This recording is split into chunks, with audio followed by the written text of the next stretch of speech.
Ladies and gentlemen, the Miami Heat have no answer for Anthony Davis at all. They have zero answer for Anthony Davis. The man is too much of a problem down low in the post, and they don't have anybody that can guard or defend him. They don't have anybody that can get rebounds over him either. Now, before the series started, I heard rumblings that Bam Adebayo was going to cause a lot of problems for Anthony Davis due to Bam's physicality and his athleticism, right?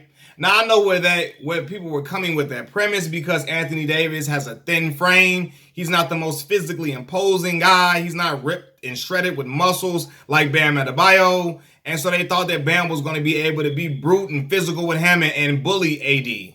And I promise y'all, all that strength and physicality had no bearings on this game. It didn't matter at all. Anthony Davis had his way with Bam, Kelly Olynyk, Jay Crowder, whoever the Miami Heat wanted to throw at him. And I'm telling you right now, if Anthony Davis continues to play like this will be the first NBA Finals where my boy LeBron James does not secure an NBA Finals MVP. Because they don't have no answer for AD.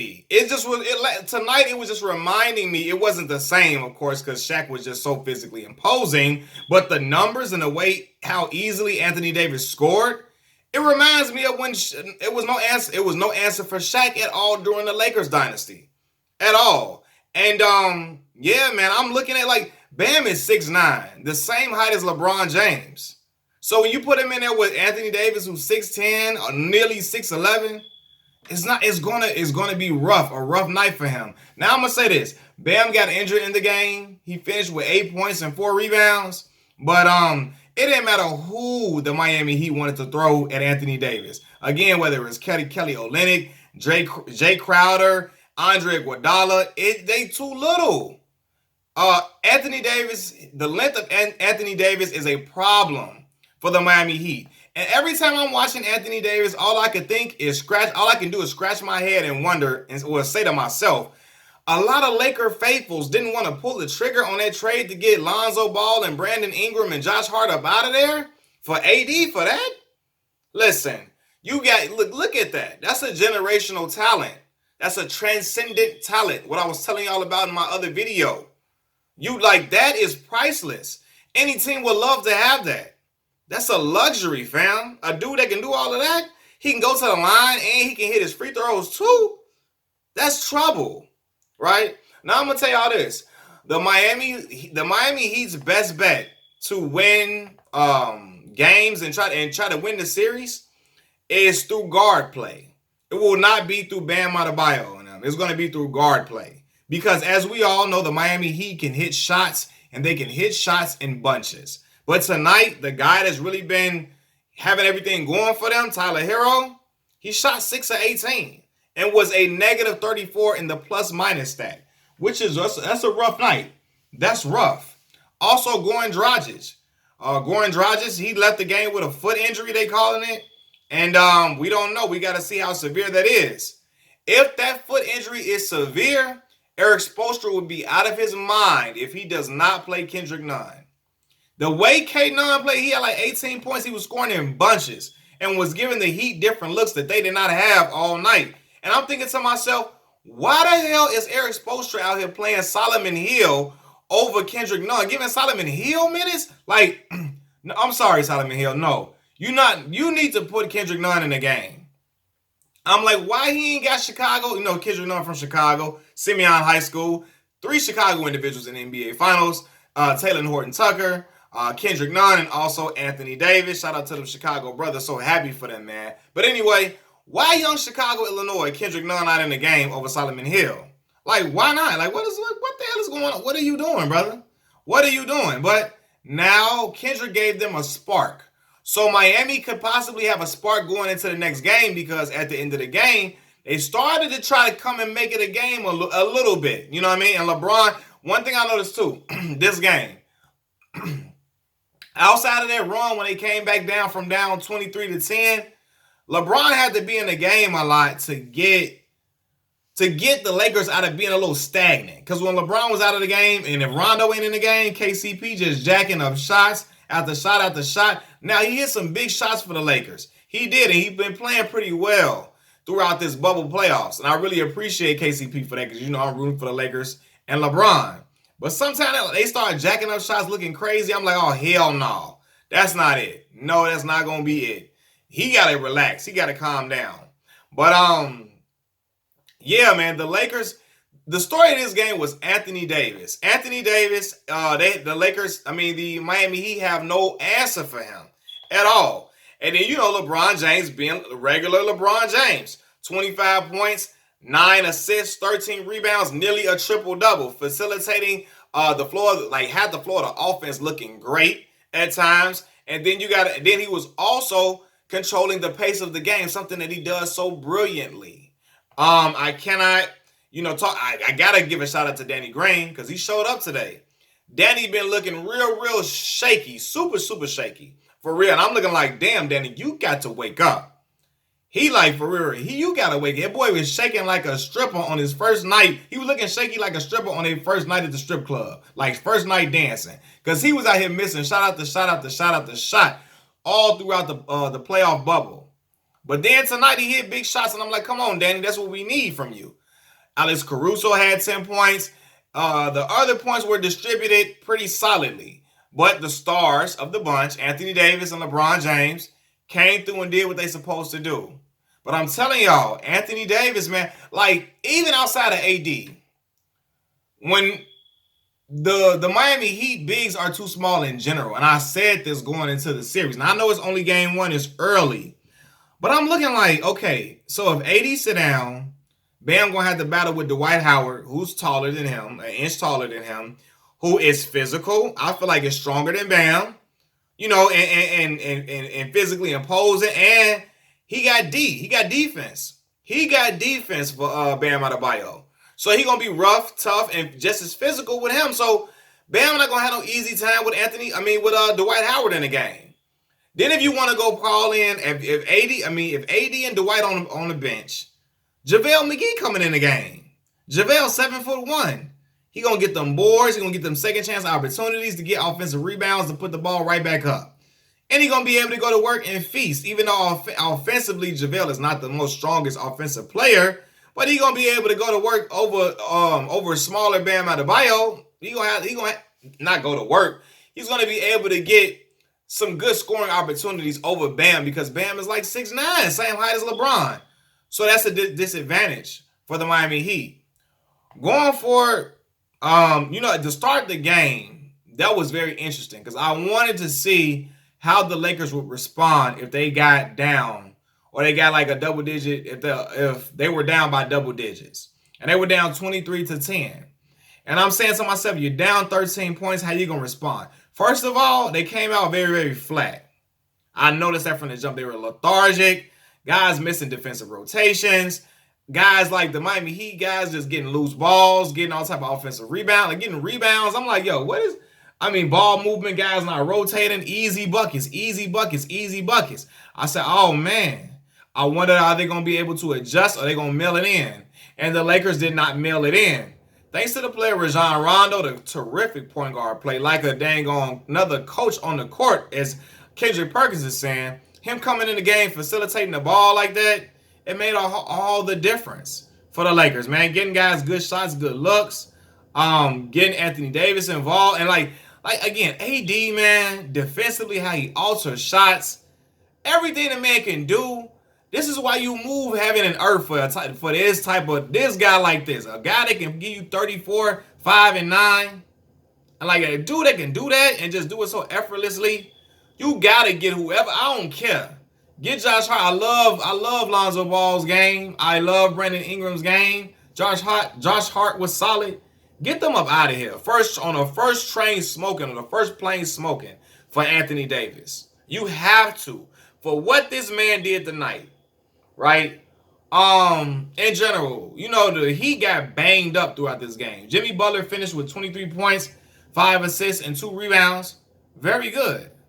Very good. But now the role players are going to have to help. Jimmy got banged up. Tyler Hero got to be way better than that. Duncan Robinson had 0 points in 27 minutes. But like I said, Bam only had 8 points.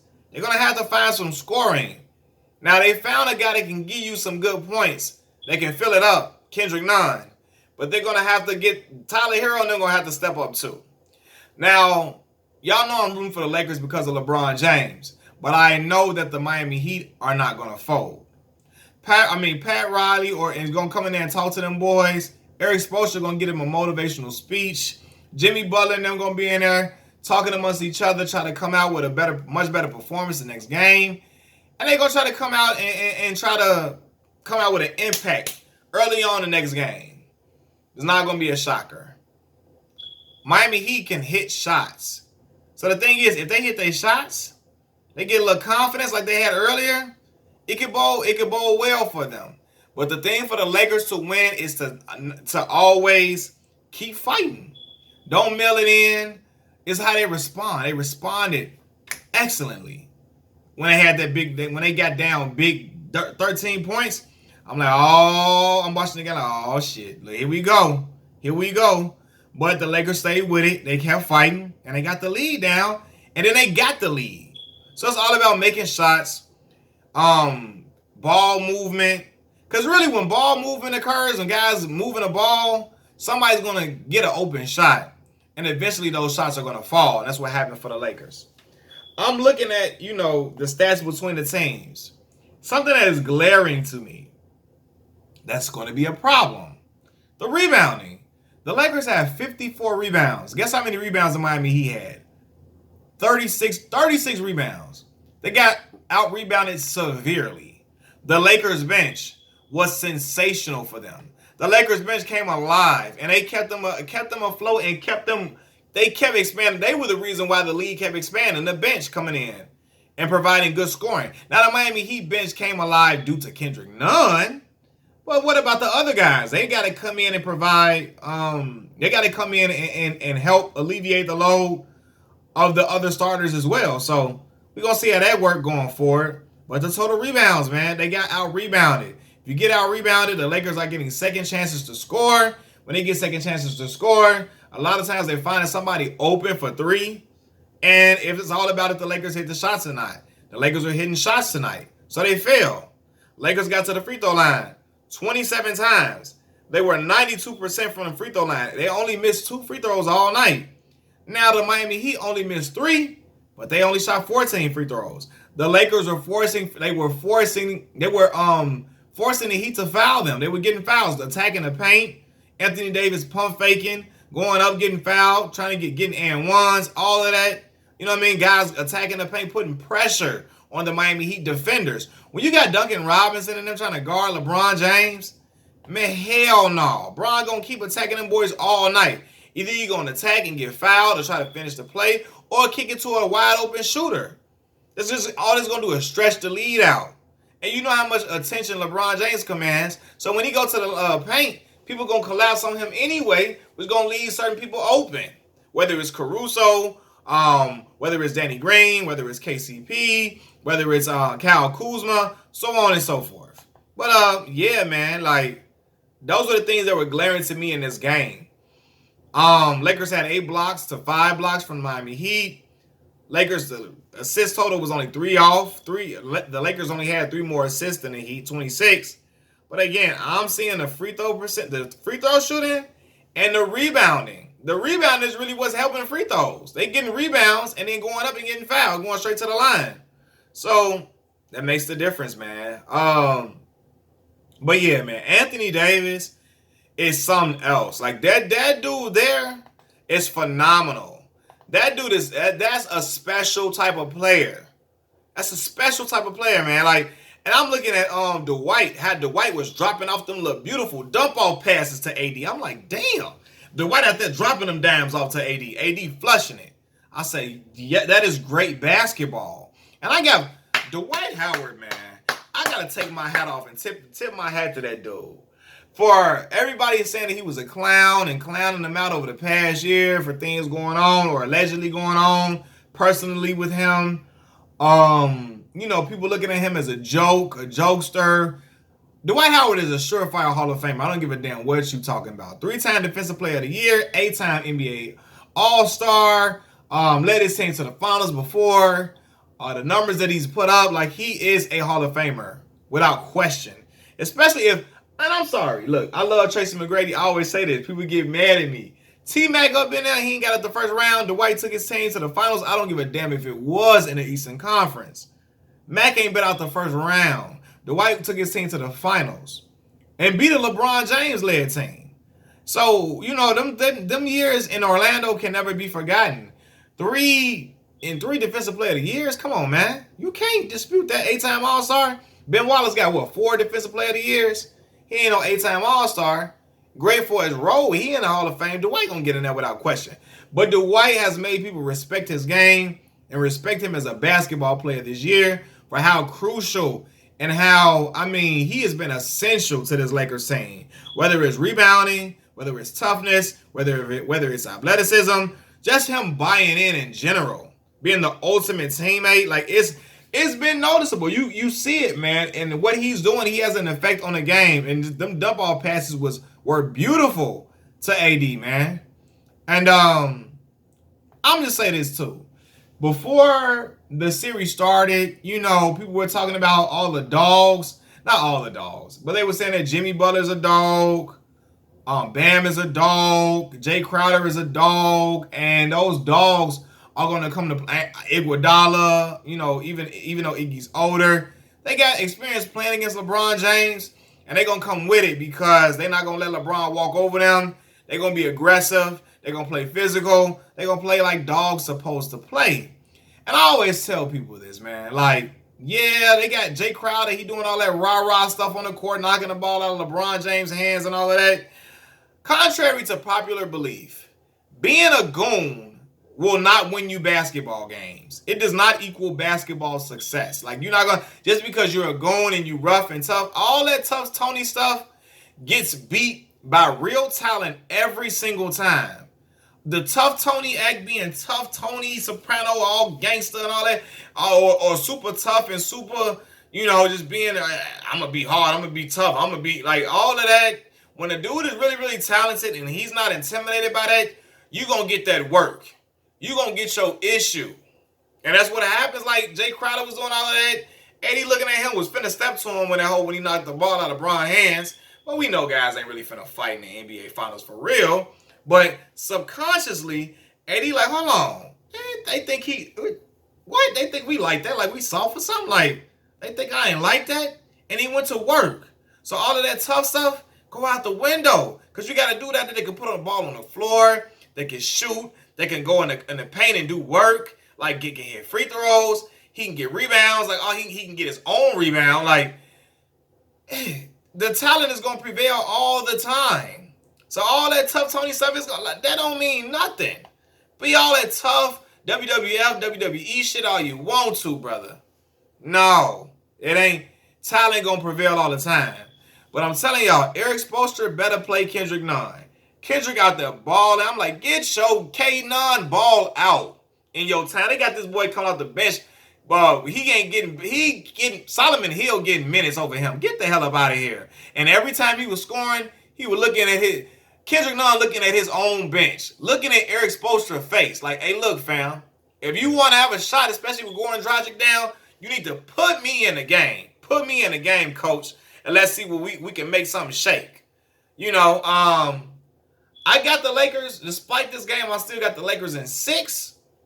But great effort. Some people say 5. AD is an otherworld talent. Congrats, AD.